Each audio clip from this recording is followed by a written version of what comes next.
Trapdoor, breaking news. This is WYFF News 4 at 6 in high definition. A tropical depression yesterday is Tropical Storm Arthur tonight. How about a live look right now from Surfline cameras? That is Cocoa Beach, Florida.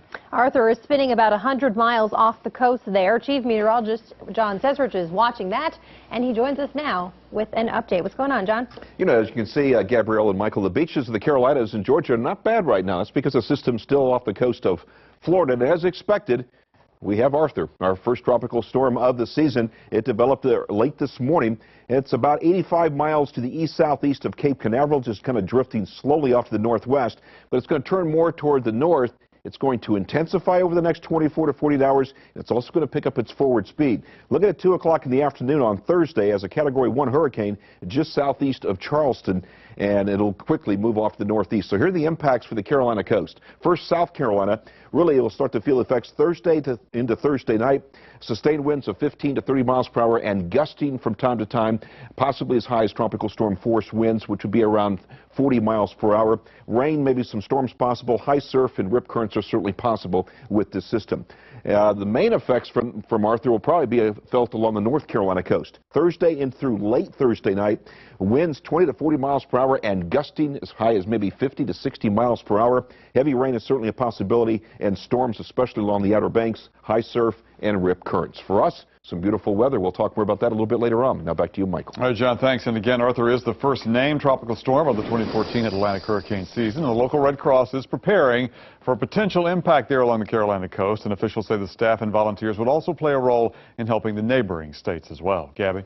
And remember, you can keep an eye on the storm using our Hurricane Tracker app. You will find updates there from our team of meteorologists, and there are also interactive maps and a threat meter. It is all for you there on the WYFF News 4 Hurricane Tracker app.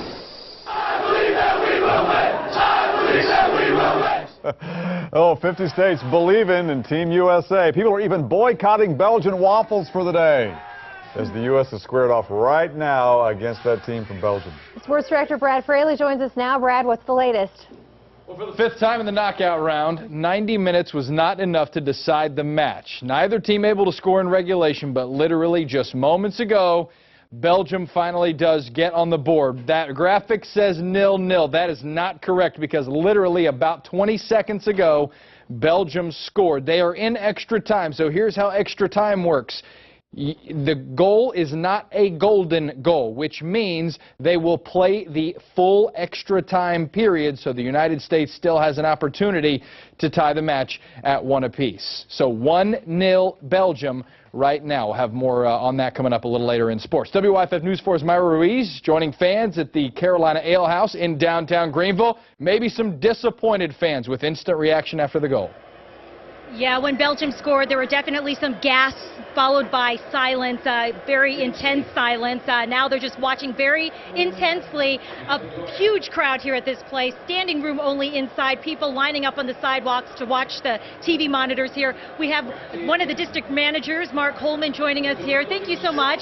It's been good for business, though, the World Cup, right? It's been fantastic for us, and not only here, but also in our other units as well. Yeah, you know, you see this kind of crowd during college football weekends usually, and the same kind of intensity from the fans? Oh, without a doubt. And I even think it's a little bit more sweeter right now with what's going on, but it's definitely a great thing to see and a great thing to feel. Yeah, you don't want to be watching the screen right now because, oh, never mind, but right behind you, but when we were talking about the Carolina Ale House was not open the last time the World Cup was around. No, it wasn't, and this is definitely a learning experience, but at the same regard, we felt that we were going to be busy. We had staffed up, ready to be set for this, so we're definitely excited about what's going on. Thank you so much, Mark Holman, and I know he definitely wants Team USA to do well, because he says when our teams lose, people just leave the business. Now we go to WYFF News 4's Liz Loheis, where people may not necessarily be chanting Team USA. Liz? I am live here inside the Trapdoor in downtown Greenville, which is known for its Belgian food, Belgian atmosphere, and some Belgian soccer fans behind me, but believe it or not, I've heard a lot of cheers for USA inside this Belgian restaurant. Now, the manager of the restaurant says that he wishes there was a bit of a bigger crowd, but understands there may be more people at other bars and restaurants that feature American food. Some area restaurants are even getting in the spirit by boycotting Belgian food. Here at the Trapdoor, it's what they serve, so they encourage you, if you're in the mood for good food and a good game, to head on over here. The general manager says it's all in good fun. Yeah, it's definitely a friendly spirit, but at this time of year, or every 4 years when the USA is in the World Cup, then you see a little more craziness, but it's all in good spirit. It's just competitive nature. The owner of the Trapdoor also owns Barley's upstairs, and he says he's trying to create a friendly rivalry tonight between the two restaurants. Liz Loheis, WYFF News 4, live in downtown Greenville. Yeah, pizza versus Belgian waffles, I guess, Liz, thank you. Now to Union County, and a dog attack that killed a Chihuahua and sent its 75-year-old owner to the hospital. Tonight, she's sharing her story with WYFF News 4's Mike McCormick. Yeah. I think so. 75-year-old Joyce Roden can't walk without help. Her legs and arms are wrapped in bandages. This arm here has about 6 or 8 puncture wounds in it from his bite. Roden says as she walked her miniature Chihuahua outside her Jonesville home Monday night, it happened so fast. Just so fast. A boxer pit bull mix named Sammy ran over from the home across the road. I told him to get. I picked up my little dog. She says Sammy bit her leg and then her arm to get her to let go of her dog. When he got my little dog, he took off and had his head in his mouth. And she was crawling up the steps, you know, just screaming, "He killed my dog, he's killed him, he's killed him."